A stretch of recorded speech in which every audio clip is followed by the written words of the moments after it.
Nearly 50 years ago, David Wilkerson revealed a prophetic vision the Lord had given him, and its revelations were startling. Much of what he said at the time seemed unfathomable, but over the last few decades, up to today, we are now seeing it come to pass. Take a look.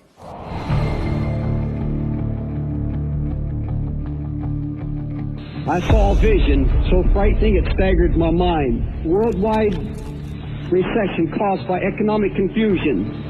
Get your house in order because hard times are coming.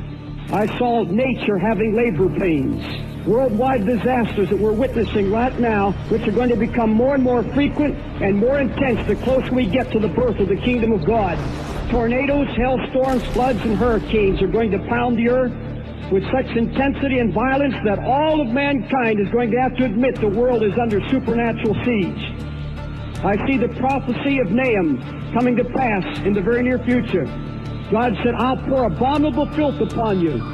This means R-rated movies within the next few years on network television. It means sex education classes in school will be using filmed, dramatized sexual intercourse. And when it appears the nation's returning to old-fashioned moral standards, suddenly the floodgates are going to swing open and Satan is going to vomit filth out of hell, and it'll be just as it was in the days of Lot and will vex the souls of God's most devout saints.